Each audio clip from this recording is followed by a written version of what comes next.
This is a restricted area, sir, and frankly, your junk pile is an eyesore.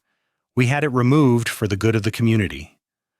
The voice was as syrupy as it was condescending, a thick, cloying tone that scraped against my nerve endings like rust on steel.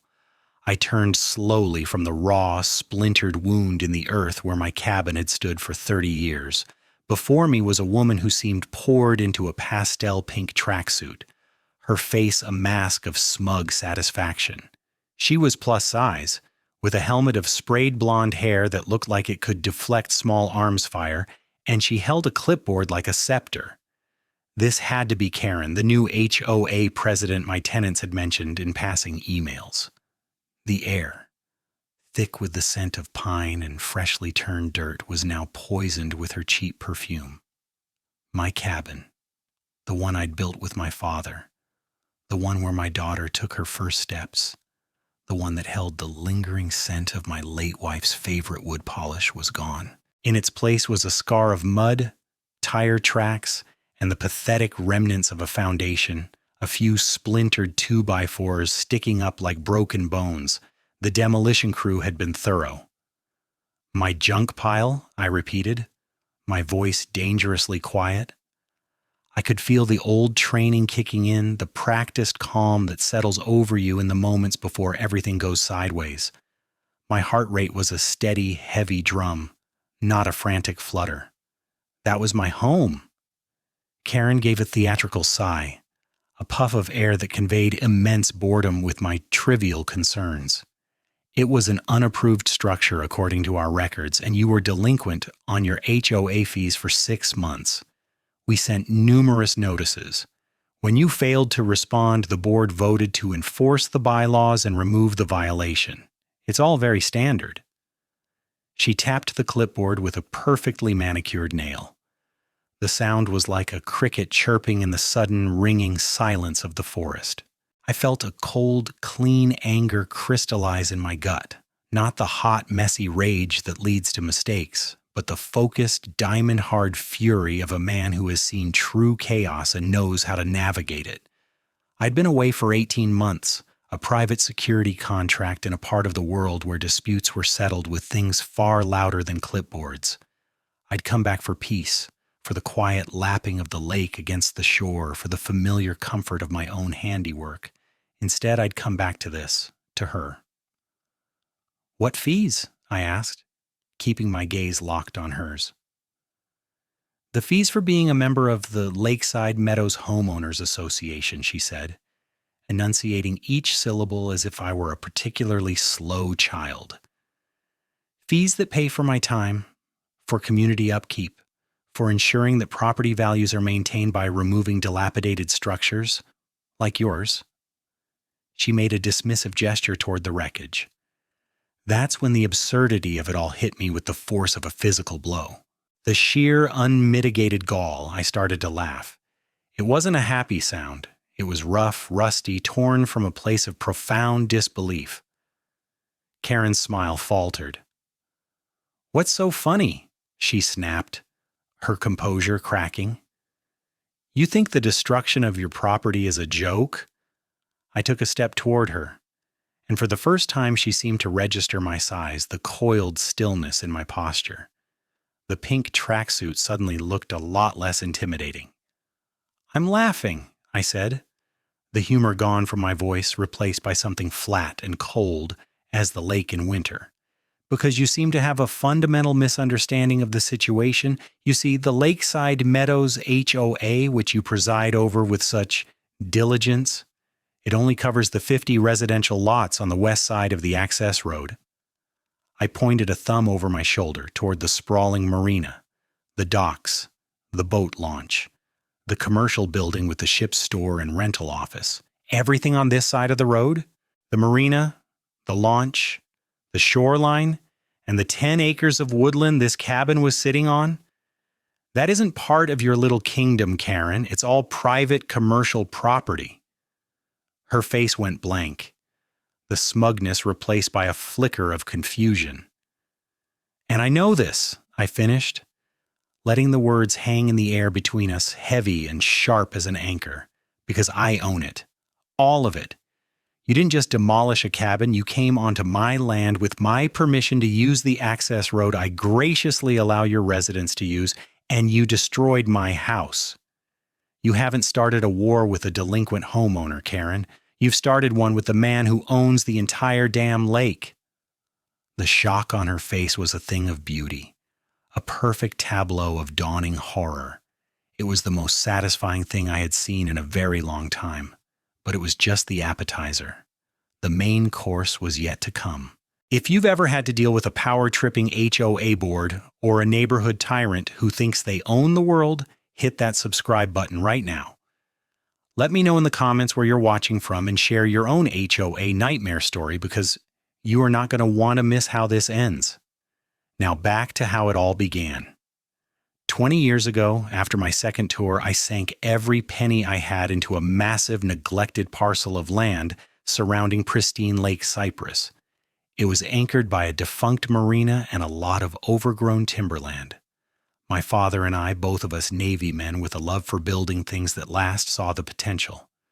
We spent 5 years clearing land, rebuilding the docks, dredging the launch, and renovating the marina building. We built that little 2-bedroom cabin with our own hands, using timber we milled ourselves from the property. It was more than a house, it was a testament. When my dad passed, it became a sanctuary. Later, to finance a major expansion of the marina's commercial capabilities, I sectioned off a 50-acre parcel on the far side of the property, well away from the lakefront operations. I had it zoned and subdivided into 1-acre residential lots. I sold them off one by one, mostly to families looking for a quiet life by the water. I wrote the initial charter for the Lakeside Meadows HOA myself, establishing it as a separate legal entity to manage the residential area, the roads, the communal septic system, the landscaping of their common areas. I made sure the bylaws were clear. Their jurisdiction ended at the main access road. The marina and all its surrounding acreage were explicitly, legally, and geographically separate. I was the declarant, the initial architect of their community, but I wanted no part in running it. I had a marina to operate and a young family to raise. I handed control over to the first elected board of homeowners, and foolishly, I trusted them. For years it worked. The residents were good people. The boards were reasonable. They paid me a modest annual fee for road maintenance and access, and that was that. Then my wife got sick. The years that followed were a blur of hospitals and treatments, and the marina ran on autopilot thanks to a good manager. After I lost her, the silence of the cabin was too much to bear. When a lucrative long-term security contract came up, 18 months overseas, providing logistical protection for a major engineering firm, I took it. It was a way to keep my skills sharp and my mind occupied. I hired a new marina manager, updated my contact information with everyone I did business with, including my bank, and I thought, the HOA, and I left. I'd received no emails, no certified letters, no calls, just silence. And now, I was back, standing in the ruins of my past, facing down a woman who had mistaken my absence for weakness and my property for her own personal fiefdom. She had no idea who she was dealing with. I wasn't just a landowner. I was a former Navy combat engineer. We build things, and we are experts in how to take them apart. Karen was about to learn that demolition could be a very precise and personal art form. The first 24 hours were a controlled burn of fury. My instinct, honed in places where survival depended on immediate, decisive action, screamed at me to escalate, to call the sheriff, to have her arrested for trespassing and destruction of property right then and there. But the strategic part of my brain, the part that planned complex logistical operations under pressure, took over. A screaming match and a trespassing charge would be messy and unsatisfying. It would make me look unstable. Karen would play the victim, the beleaguered community volunteer just trying to enforce the rules against an aggressive man. Number. This required a different kind of warfare. This was an intelligence-gathering operation. I needed documents, witnesses, and a timeline. I needed to build a case so airtight that by the time I was done, her world would be methodically and completely dismantled, leaving her with nothing but the consequences of her own arrogance. I checked into a small hotel in the nearby town and turned the room into a command center. Laptop open, a fresh legal pad and a pen, and a large coffee. The first call was to my bank. I confirmed my mailing address on file and had them run a transaction history for the last 2 years. As expected, there were no debits from the Lakeside Meadows HOA. There were, however, the automatic annual payments I had set up for the county property taxes on both the commercial marina plot and the separate, undeveloped parcel where my cabin had stood. The taxes were fully paid. Strike one against Karen's narrative. Next, I accessed the county's online property records database. I pulled up the official plat map, the one I had filed myself 20 years ago. There it was in crisp, clear vector lines. Parcel A, Lakeside Marina, 120 acres. Parcel B, Lakeside Meadows Residential, 50 acres. The dividing line was the access road, clear as day. I downloaded and printed 3 copies. I then pulled the deed for my property and the original charter for the HOA. I'd kept digital copies of everything in a secure cloud drive. I spent an hour reading the bylaws I had written all those years ago. The language was ironclad. The HOA's authority was explicitly limited to the residential lots and common areas designated within Parcel B. They had the authority to levy fines, place liens, and even force the sale of a property within their jurisdiction to satisfy unpaid debts. But there was no clause, not a single word that gave them the right to perform demolition, especially on land they didn't control. They had acted as if they were the county government condemning a property when they were nothing more than a glorified neighborhood club with delusions of grandeur. The weapon she thought she was wielding, the bylaws, was a dud. In fact, it was about to blow up in her face. My next step was recon.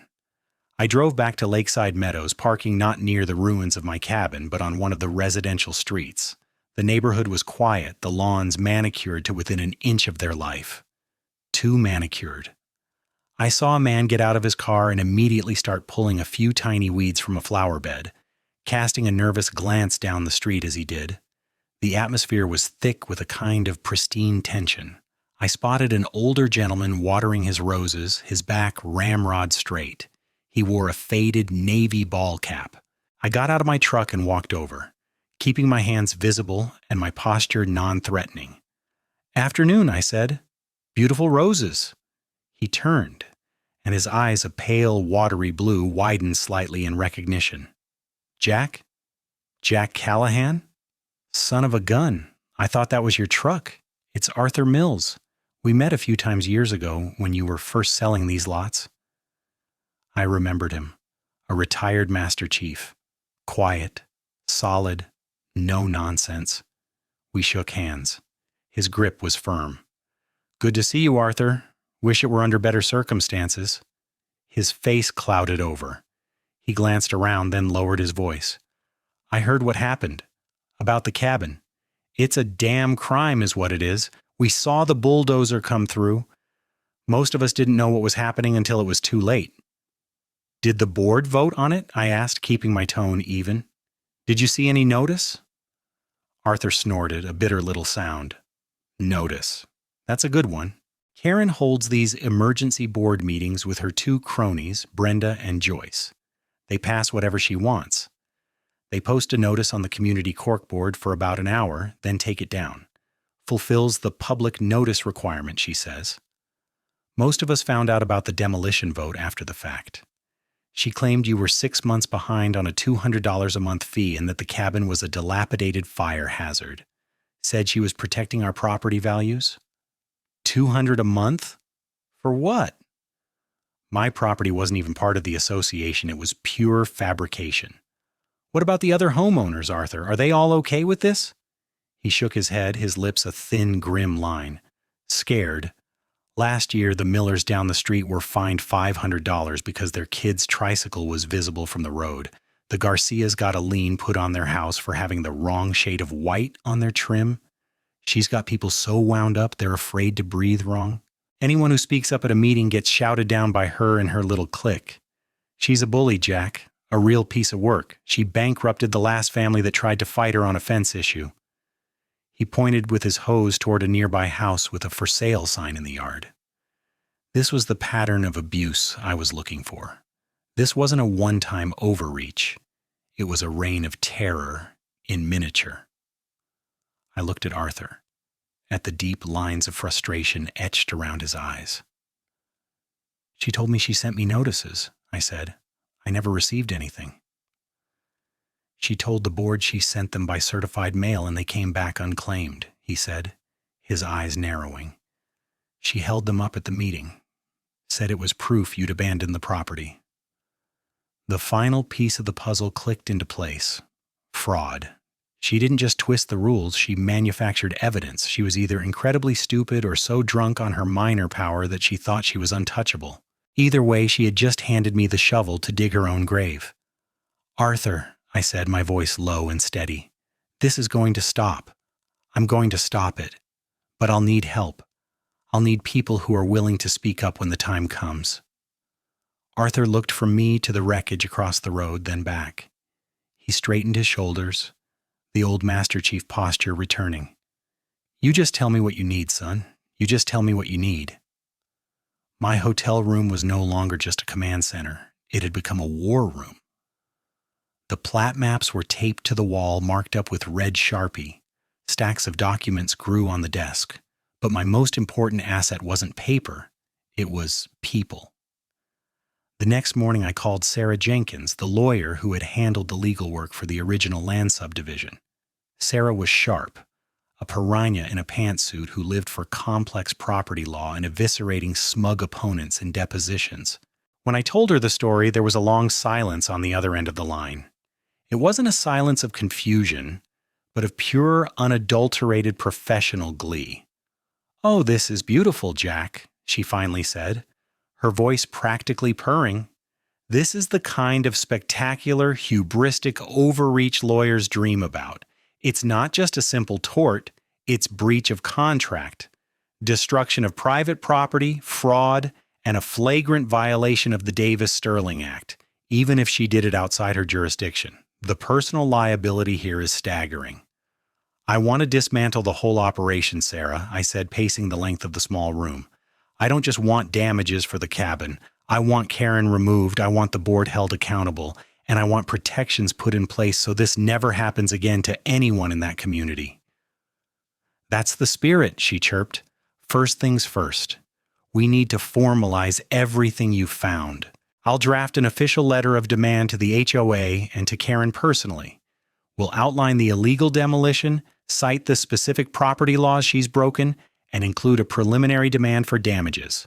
We'll set the initial figure at $2 million. I stopped pacing. $2 million? The cabin wasn't worth that much? "The cabin itself, no," Sarah corrected. "But we're not just suing for replacement cost. We're suing for the cost of the structure, the value of the heirloom timber used to build it, the emotional distress, punitive damages for the fraudulent and malicious nature of the act, and your legal fees. We start high. It gets their attention and makes it clear we're not negotiating for pocket change. It also puts their insurance carrier on high alert. They will open an investigation and they will not be happy with what they find." I could already picture Karen's face reading that number. The image was deeply satisfying. "What's next?" "While they're panicking over that, you'll be our man on the ground. You said the old Master Chief is on our side. Use him. You need to build a coalition. Karen's power comes from the illusion that she represents the community. We need to shatter that illusion. We need other homeowners to come forward, get written statements, affidavits, anything. We need to document every single instance of her overreach, every ridiculous fine, every threatening letter. We're not just building a case for you, we're building a class action lawsuit in the background." The strategy was brilliant. It wasn't just my fight anymore, it was a liberation movement for the entire neighborhood. That afternoon, Arthur and I met at a coffee shop in town. I laid out the plan, showing him the maps and the copy of the HOA charter. His face grew grimmer with every page. "I knew she was a tyrant," he muttered, shaking his head. "I didn't know she was a common criminal." "She's both," I said, "and we're going to use her criminality to end her tyranny. I need you to talk to people, Arthur. Quietly. Find the ones who've been wronged, the ones who are fed up but too scared to act alone. The Millers with the tricycle, the Garcias with the paint. Let them know they have an ally. Let them know a lawsuit is coming and there's strength in numbers. Arthur nodded, a new determination in his eyes. There's a young couple, the Ortegas. She fined them $1,000 for having a non-compliant basketball hoop. They're good kids, 2 little boys. They took it down, but they had to dip into their savings to pay her. They're angry. Get me their number, I said. My phone buzzed. It was Sarah. Change of plans, she said, her voice tight with excitement. I just got off the phone with a contact at the county clerk's office. I had him pull the file on Lakeside Meadows. Guess what our girl Karen filed 6 months ago? What? A notice of annexation. It's a completely fraudulent document not signed by you as the declarant of the neighboring property, not supported by a vote of the full membership, not legally recorded with a new plat map.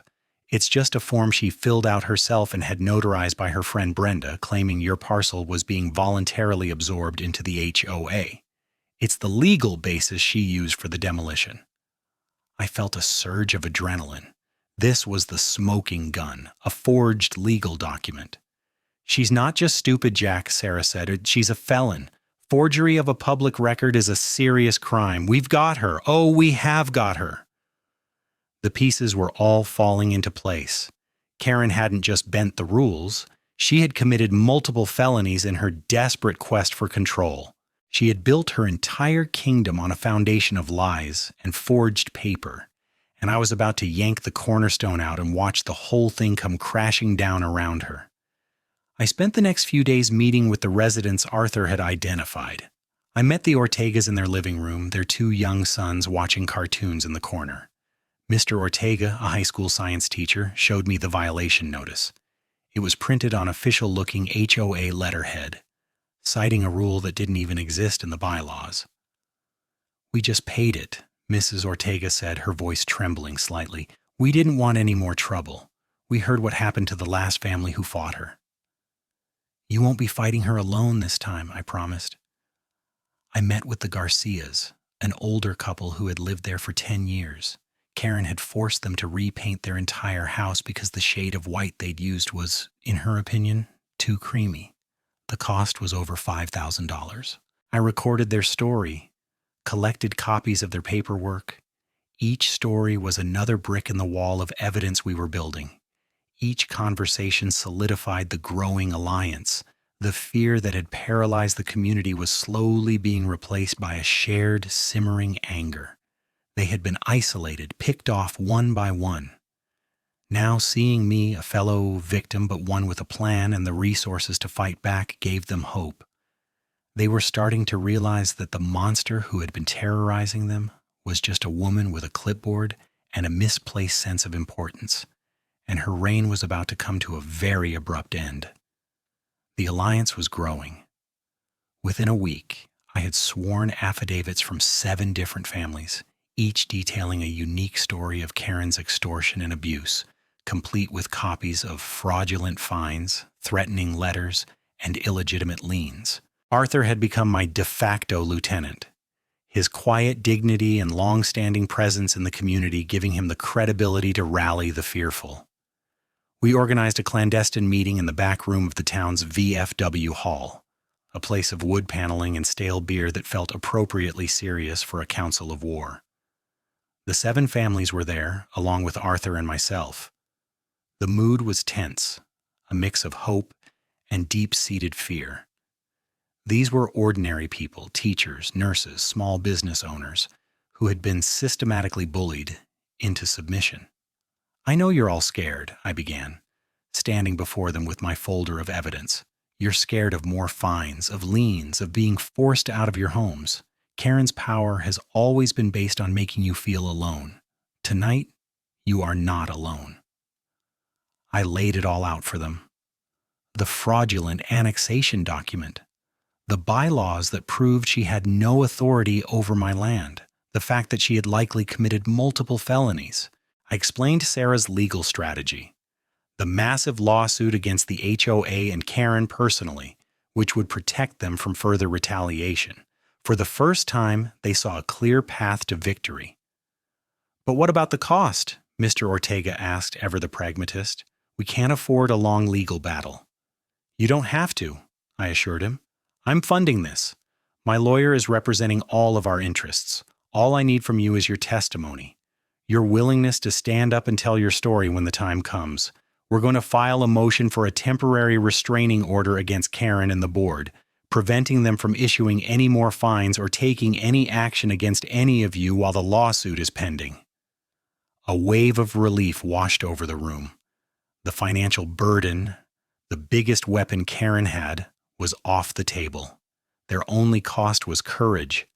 One by one, they agreed. The Ortegas, the Garcias, the Millers, all of them. The Lakeside Meadows Homeowners Liberation Front was officially born. The next morning, Sarah filed the lawsuit. The official service of the papers was a moment I wish I could have witnessed firsthand. According to Sarah's process server, a burly ex-cop named Gus, he found Karen holding court by the community pool, lecturing a teenager about the decibel level of his headphones. Gus walked right up to her, said, "Karen Fletcher?"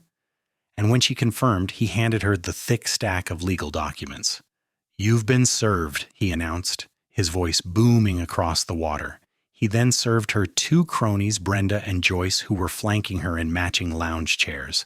The complaint named the Lakeside Meadows HOA as a defendant, but it also named Karen Fletcher, Brenda Peterson, and Joyce Miller as individual defendants, piercing the corporate veil of the HOA due to their willful and malicious actions outside the scope of their authority.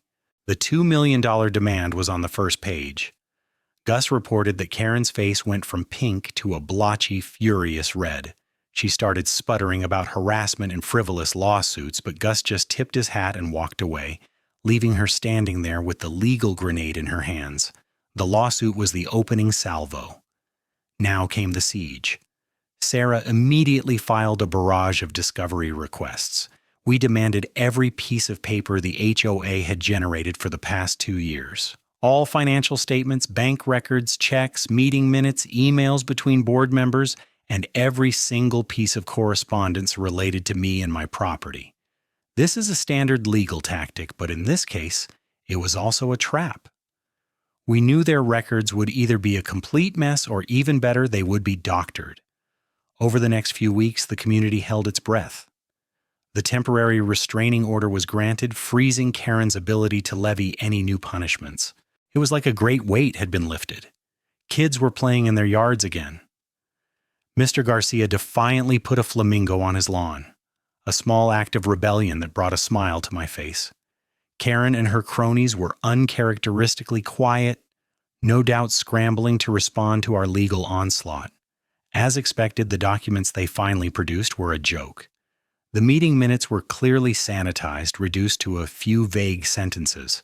The financial records were incomplete, with large unexplained expenditures simply labeled community maintenance. And the certified mail receipts for the notices she supposedly sent me? They were conspicuously absent. "They're hiding something," Sarah said over the phone. "They think they can stonewall us. Now we file a motion to compel, and we ask the judge to sanction them for failing to comply with discovery. This is where we start turning the screws." While Sarah was fighting the paper war, I was building my own arsenal. I hired a professional land surveyor. For 2 days, a team in bright orange vests hammered stakes and used sophisticated GPS equipment to remark the exact legally defined boundary between my Marina property and the HOA's residential zone. The result was a brand new certified survey map that showed my demolished cabin was located a full 75 feet inside my property line. It was indisputable proof. Then I hired a specialty appraiser, a man who dealt in unique and historic structures. He spent a day at the site sifting through the wreckage. I gave him the photos of the cabin, the blueprints my dad and I had drawn on old drafting paper, and even a sample of the wood from a remaining floor joist. His final report was a work of art. It valued the replacement cost not just on square footage, but on the specific quality of the old-growth timber we had used, the custom stonework of the fireplace I had built myself, and a significant multiplier for the loss of a structure with unique historical and sentimental value. The final appraisal came in at $1,850,000, a number that was both staggering and legally defensible. Our initial demand of $2 million was no longer a negotiating tactic. It was a documented reality. The trap was now fully set. We had the law on our side, we had a coalition of witnesses, and we had irrefutable physical and financial evidence. Karen thought she was playing checkers, moving her little pieces around her tiny board. She had no idea she was in a chess match against a grandmaster, and she was already in checkmate. She just hadn't realized it yet. The next move was to make it public. The regular monthly HOA meeting was scheduled for the first Tuesday of the month, held in the small, stuffy community clubhouse. In the past, these were poorly attended affairs dominated by Karen and her followers. Tonight was different. Arthur had spread the word. Be there. When I walked in, the room was packed. Every seat was taken and people were standing along the walls. My allies were all there, scattered throughout the crowd, their faces a mixture of anxiety and resolve. I took a seat in the back, my thick binder of evidence resting on my lap. Karen, Brenda, and Joyce were seated at a folding table at the front, looking flustered by the unexpected crowd. Karen banged a small gavel on the table, the sound barely audible over the murmuring. "Welcome to the monthly meeting," she began, forcing a smile that didn't reach her eyes. "We have a few items of old business to discuss." "I'd like to add a new item of business to the agenda," I said, my voice cutting through the room. I didn't stand, didn't shout. I just spoke, and the room fell silent. Every head turned toward me. Karen's eyes narrowed into slits. "You are not recognized, Mr. Callahan. You are not a member in good standing." "According to this," I said, holding up the certified survey map, "I'm not a member at all. My property is not, nor has it ever been, part of your association, which brings me to my point of order, the illegal demolition of my home on my private property, orchestrated by you using HOA funds." A gasp went through the crowd. Karen's face turned a familiar shade of blotchy red. "That is a private legal matter and will not be discussed here. This is a meeting for community business." "This is community business, Mr. Sim." "Mr." Ortega called out from the side of the room. "When you use our dues to hire a demolition crew to illegally destroy a man's house, it becomes our business." "She used our money for that?" someone in the front row asked, her voice laced with shock. "How much did it cost?" The questions started coming like a volley of arrows. "Did the board vote on this? Was there a public notice?"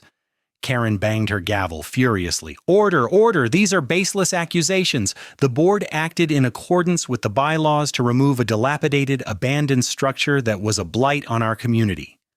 "A blight?" I asked, standing up now. I walked slowly to the front of the room, opening my binder on an empty corner of the table.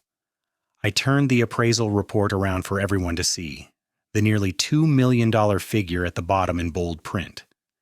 "This is the official appraisal of the blight you destroyed, Karen. A structure valued at almost $2 million for its unique construction and materials." The crowd murmured, the sound growing louder. Brenda and Joyce were starting to look pale, shrinking in their seats. "And as for being abandoned," I continued, my voice cold and clear, "I was working overseas. A fact that wouldn't have been hard to ascertain, but you weren't interested in the truth. You were interested in a land grab." I then unrolled the survey map on the table, its crisp lines a stark contrast to Karen's frantic energy. "This is the certified survey completed last week. It shows the property line right here along the access road. My cabin was 75 feet on my side of that line. You were trespassing." "That's not true," Karen shrieked, her voice cracking. "We annexed that property. It's part of the HOA." "You mean this?" I said, pulling out a copy of the fraudulent notice of annexation Sarah had uncovered. "This document? The one you filed with the county without my signature? The one you had your friend Brenda here notarize in direct violation of notary law since she is a party to the document? The one that constitutes felony forgery of a public record?" The room went dead silent. Brenda let out a small, strangled gasp. Everyone was staring at her, then back at Karen. The word felony hung in the air like poison gas. "This is harassment." Karen finally managed, pointing a trembling finger at me. "You are intimidating the board." "I'm presenting fact, I countered calmly. "And now the rest of the community is going to present their facts." On cue, Arthur stood up. "My name is Arthur Mills. I've lived here 15 years. I'd like to know why the board felt it was necessary to place a lien on the Garcias' home for the color of their paint, a rule that doesn't exist in the bylaws." Mrs. Garcia, emboldened, stood up. "We had to spend our savings to repaint our house. We were scared." Then Mr. Ortega stood. "And I'd like to know why I was fined $1,000 for a basketball hoop, money my family couldn't afford to lose." One by one, my allies stood up. The Millers, the Johnsons, the Patels. They told their stories of petty fines, of threats, of financial hardship, all at the hands of the woman sitting at the front of the room. With each story, Karen's face grew harder, her denial more shrill. But the tide had turned. The rest of the community was looking at her not as a leader, but as a predator. They saw the pattern. They saw the abuse. The illusion of her authority was shattered, replaced by the ugly reality of her greed. The meeting descended into chaos. People were shouting questions, demanding answers, demanding that Karen and the board resign. Karen, completely losing control, screamed for everyone to be quiet, that the meeting was adjourned. She grabbed her gavel and a few loose papers and practically fled the room, with Brenda and Joyce scurrying after her like frightened rats. The community was left there, buzzing with anger and a newfound sense of empowerment. They surrounded me, not with accusations, but with questions, with words of support, with their own stories of minor injustices they had been too afraid to mention. We had done it. We had taken the fight public. We had exposed her lies in front of the very people she claimed to represent. This wasn't the end, but it was the beginning of her end. She had been publicly humiliated, her authority torched, her crimes laid bare. A cornered animal is a dangerous one, and I knew she would do something desperate. I was counting on it. Karen's reaction was exactly as predictable and self-destructive as I had hoped. Instead of retreating, she doubled down. The day after the disastrous meeting, my allies started receiving new letters. Not fines. The restraining order prevented that, but notices of investigation. They were terrifying-looking documents filled with legalese she had likely copied from the internet, accusing them of conspiring to undermine the authority of the board and slandering the president. It was a pathetic attempt to intimidate them back into silence, but it had the opposite effect. It solidified their resolve and gave Sarah more ammunition for our lawsuit, proving a pattern of retaliation. Then came the move that sealed her fate. Panicked and paranoid, Karen made a withdrawal from the HOA's reserve fund, a whopping $25,000. She used it to hire a private investigator, a seedy character who operated out of a strip mall, to dig up dirt on me. She was looking for anything she could use to discredit me, a past legal issue, a disgruntled former employee, a hint of scandal. The PI was clumsy. He started by calling my former Navy colleagues, asking leading questions about my service record. It was a monumental mistake. The first person he called was a retired admiral I'd served under, a man who considered me a surrogate son. The admiral immediately called me, his voice like thunder. "Jack, what in God's name is going on? Some two-bit gumshoe is calling around asking if you were ever disciplined for instability on deployment. I told him if he ever called this number again, I'd have him investigated for impersonating a federal agent." That was it. That was the kill shot we were waiting for. Using community funds for a personal vendetta against a litigant in a lawsuit is a catastrophic breach of fiduciary duty. It's embezzlement, plain and simple. Sarah was ecstatic. "She's a gift that keeps on giving," she said. "We're filing an emergency motion with the judge right now. We're asking for an immediate freeze of all HOA assets and the appointment of a third-party receiver to manage their finances, based on this blatant misuse of funds." The motion was filed the next morning. We included a sworn affidavit from the admiral, a man whose credibility was beyond reproach. The judge, who was already losing patience with the HOA's failure to comply with discovery, granted the motion almost immediately. An accounting firm was appointed as the receiver, and the HOA's bank accounts were frozen solid. Karen could no longer spend a single dime of the community's money. The news spread through Lakeside Meadows like wildfire. The HOA was broke, its assets frozen by a judge because the president had used their money to hire a private detective. The anger that had been simmering since the public meeting now boiled over. The other two board members who weren't part of Karen's inner circle, a quiet accountant named David and a retired school teacher named Mary, finally realized the extent of their own personal liability. They had been passive, allowing Karen to run the show, but now they saw that her actions could bankrupt them all personally. They called me directly, their voices shaking with panic. "We didn't know, Jack," David pleaded. "We had no idea she was doing this. The demolition vote, she told us it was just a formality, that the property had been legally condemned. The private investigator, This is the first we're hearing of it. Ignorance isn't a defense when you're on a board of directors," I told them, my voice firm but not unkind. "You had a duty to ask questions to see the documents for yourselves, but you can still do the right thing." "What do we do?" Mary asked. "You have the power to call an emergency meeting of the board to vote on the removal of the president for cause," I explained. "You and David make a majority on the 5-person board if you vote together. You can remove her, Brenda, and Joyce immediately. Then you can officially cooperate with our lawsuit, which will significantly mitigate your personal liability." The choice was simple. Go down with Karen's ship or grab the lifeboat I was offering them. They didn't hesitate. They drafted the notice for an emergency board meeting to be held in 2 days, citing gross financial misconduct and breach of fiduciary duty as the reason. They posted it on the community corkboard not for an hour but for 48 hours with a copy emailed to every single homeowner. The final confrontation was set. Karen's financial power was gone. Her base of support had evaporated. Her legal position was indefensible. All she had left was her title, and we were about to take that away from her too. I felt a grim sense of satisfaction. This was the methodical demolition I had envisioned. We hadn't just attacked the fortress. We had cut off its supply lines, turned its own soldiers against it, and were about to watch its commander be deposed by her own people. The night before the meeting, I drove out to the lake. I walked to the edge of the water, near the ruined foundation of my cabin. The moon was bright, casting a silver path across the dark, still water. The air was clean and cold. For the first time since I'd been back, I felt a sense of peace settling over me. The anger was still there, a cold, hard knot in my chest. But it was no longer a raging fire. It was fuel. It had driven me this far, and it would see me through to the end. Karen had tried to erase my history, to wipe away a part of my life that was sacred. But she had failed.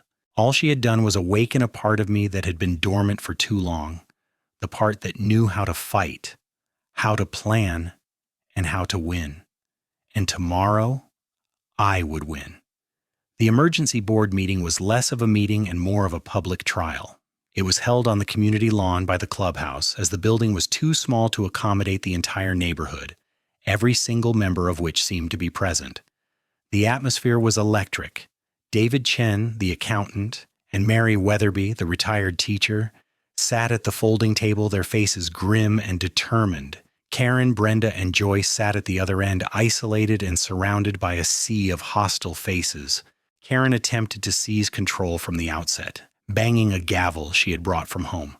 "This meeting is illegitimate," she declared, her voice high and strained. "It was not called by the president." "According to bylaw 7.4, an emergency meeting can be called by any 2 board members," David stated calmly, his voice amplified by a small portable speaker they had brought. "We have a quorum. The first and only item on the agenda is a vote of no confidence and a motion for the immediate removal of President Karen Fletcher, Treasurer Brenda Peterson, and Secretary Joyce Miller for gross misconduct." The crowd erupted in applause. Karen's face contorted with rage. "You have no right! I was elected by this community, and we are unelecting you," a voice shouted from the crowd. David ignored her and proceeded with the motion. The grounds for removal are as follows.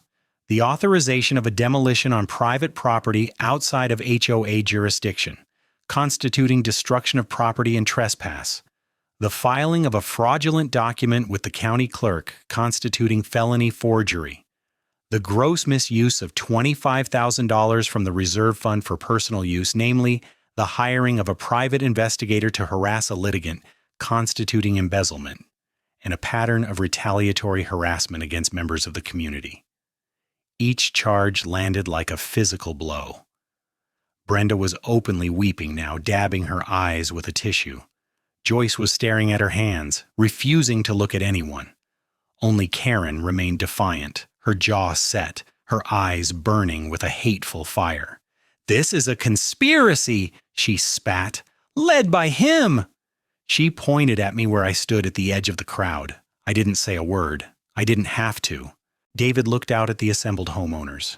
The evidence for these charges is substantial and has been reviewed by the board's legal counsel, who has advised us that continuing to support the current leadership will result in the bankruptcy of the association and significant personal liability for all members. It is time for a vote.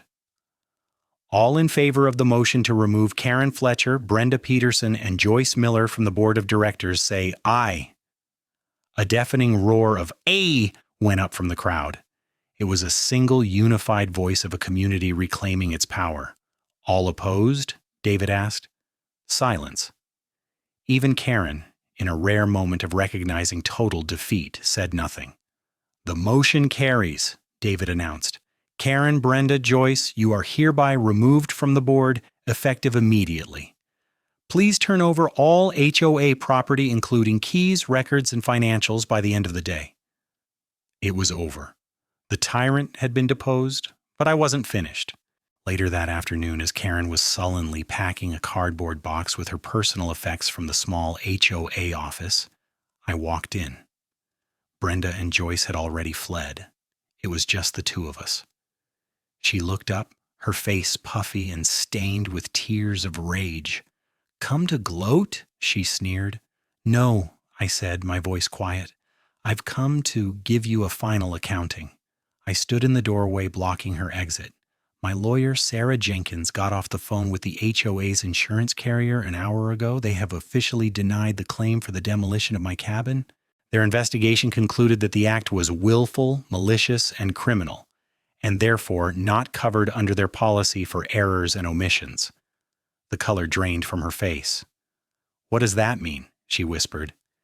"It means the HOA is on the hook for the full $2 million judgment we are about to win," I explained slowly, letting each word sink in. "But since the HOA's assets are frozen and they have no money, my lawyer will be going after the personal assets of those responsible, the board members who voted for the demolition. That's you, Brenda and Joyce. You are now personally, jointly, and severally liable for $2 million. She stared at me, her mouth opening and closing like a fish. That will ruin me," she stammered. "I'll lose my house." "That is the consequence of your actions," I said, my voice devoid of sympathy. "But wait, there's more." I took a step into the room. "You see this marina?" I gestured out the window toward the docks and the lake.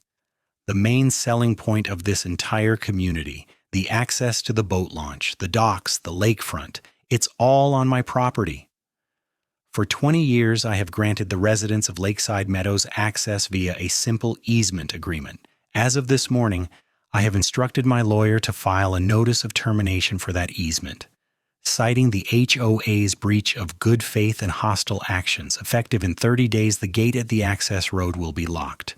No residents of Lakeside Meadows will be permitted to access the marina or the lake until the $2 million judgment is paid in full." Her eyes went wide with genuine terror. I had not only bankrupted her, I had just single-handedly obliterated the property value of every home in the neighborhood she claimed to be protecting. "You can't do that," she cried. "People will be ruined. The property values will plummet."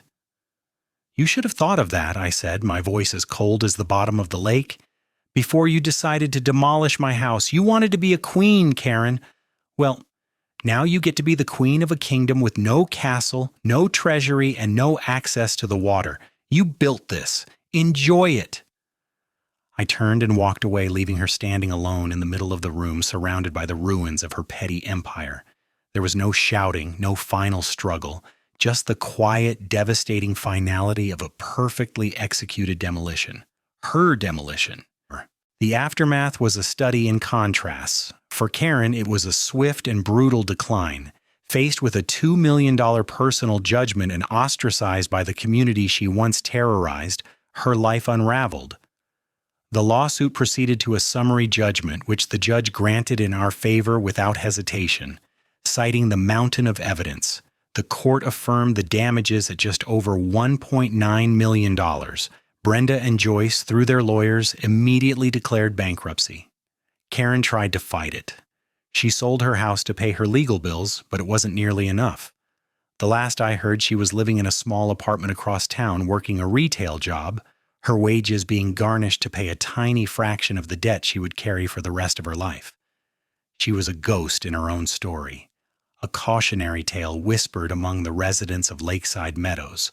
For the community, however, it was a rebirth. The new board, led by Arthur Mills as president and David Chen as treasurer, was a model of transparency and service. Their first official act was to formally apologize to me and to all the families who had been wronged by Karen. Their second act was to face the crisis I had created by revoking Marina access. Arthur and David came to see me, hats in hand, a week after the judgment. We met at the Marina on the patio of the ship's store. "Jack," Arthur began, his voice heavy, "we understand why you did it. And we don't blame you. But locking the gate, it's going to hurt a lot of good people who stood with you.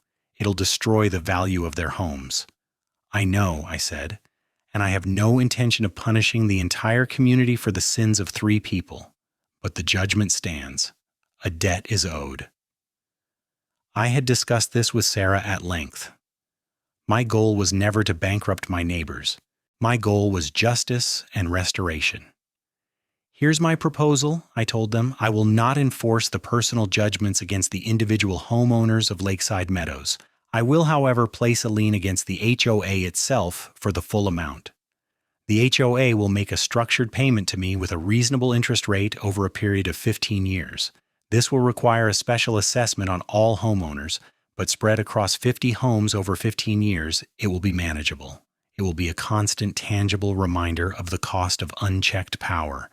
David did a quick calculation on his phone. "It's doable," he said, a look of immense relief on his face. "It's about an extra $80 a month per household. It's a bitter pill, but it's not poison. In exchange," I continued, "I will immediately reinstate the Marina access easement. Furthermore, I will personally fund the legal costs for the new board to completely rewrite the HOA bylaws.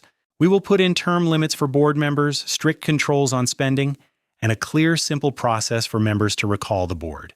We will make this community bulletproof against another Karen." Arthur looked at me, his eyes shining with gratitude. "You'd do that?